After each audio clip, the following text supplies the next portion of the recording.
Hello everyone, welcome back to another video here on Play on GA with me, Seamus Brady. In this video, we're going to be doing a match review of the CLARE versus Limerick Munster Football Championship match, which Limerick won and also made history. The first ever championship match that has been decided by a penalty shootout. And Limerick go into a Munster semi-final clash now against Tipperary, which we will also talk about after this game. They beat Waterford.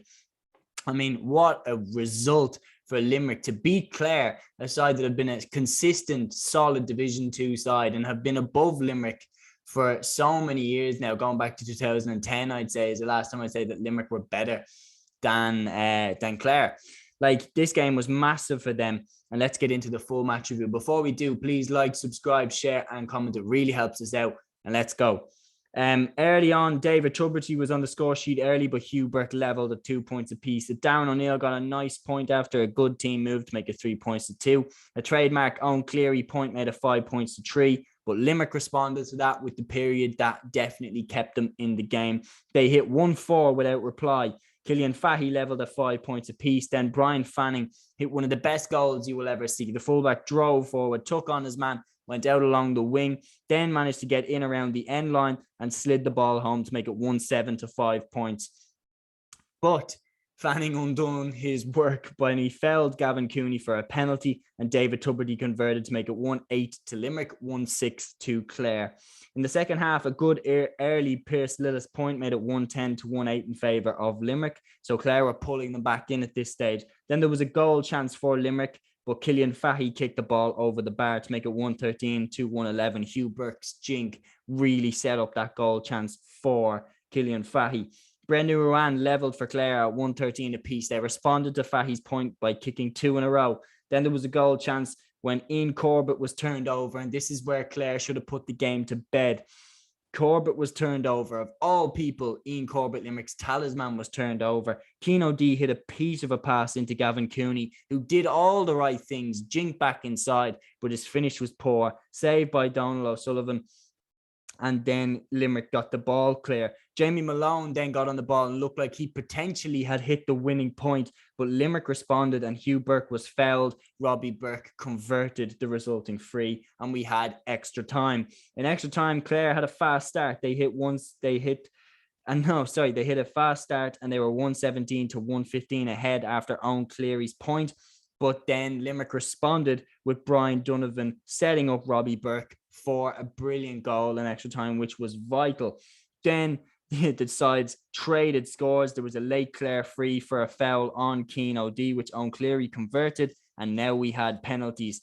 Up stepped Ian Corbett to take the first penalty for Limerick. He converted. Up stepped Keane O'Dea with the first penalty for Clare, and he missed. Up stepped Robbie Burke for Limerick with the second penalty. He converted. Up stepped Connor Jordan for Clare, and he blazed it over the bar.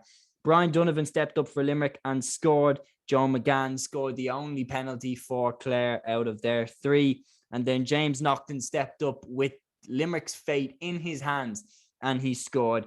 Clean sweep for Limerick on the penalties, 4 out of 4. Billy Lee will definitely be happy with that. And you could just sense the drama, the chaos, everything. It looked like some event and some bit of history that I would have loved to have been there to see, because it looked epic. Limerick into the next round of the Munster Championship, something which, even though I rate Limerick so highly, I wouldn't have predicted. The fact that they couldn't beat Louth, I thought, they're not going to beat Clare. But yeah, fantastic result for Limerick, and a real sign that maybe for Clare, it's passing of the guard now, that Clare need a bit of a rebuild. They need to stop relying on the likes of David Tuberty, and move towards the Gavin Cooney and Aaron Griffin, the younger breed.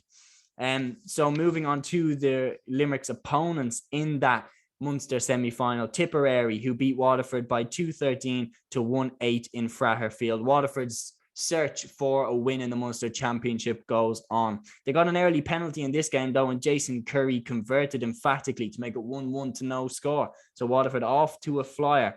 But then Tipperary started pulling them back. Jack Kennedy hit the pick of the bunch from their points, and a penalty was awarded after a foul on Sean O'Connor soon after, which Connor Sweeney converted.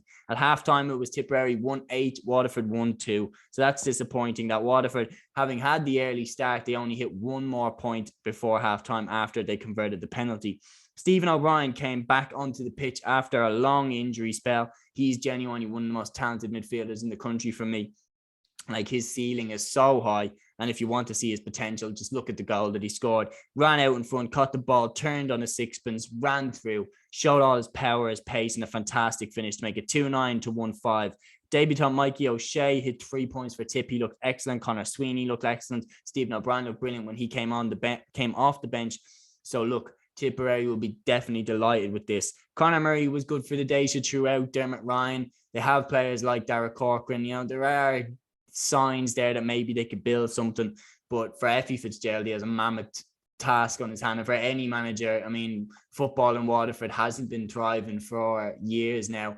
It's a big ship to turn around. And look, they finished bottom of the Allianz League for a reason. So going into the Tailteann Cup, Waterford will be nervous of getting a New York or a London, because both of those sides, if they want a championship win, they'll be looking at Waterford or Carlow as the two that they could most likely get it off. So look, going into the Munster semi-final, Limerick definitely had the harder test. They definitely beat the bigger team. Limerick were underdogs in their game and they won. Tipperary were huge favourites and they got the job done. So look, going into this semi-final, I actually don't know who I'd back. I mean, Limerick got promoted from Division 3. Tipperary got promoted from Division 4. Tipperary were Munster champions in 2020, but let's not forget, Limerick nearly beat them in the Munster Championship that year. It took a Conor Sweeney wonder sideline to keep Tipperary in the game. So it's actually really hard to know. I don't know. I think maybe I'm leaning towards Limerick a little bit, but I think it's there for either team to win. And there will be a full preview here on Play on GA, so make sure you check that out. That's my match review of the two Munster semi-finals. Until the next video here, guys, on Play on GA, take care.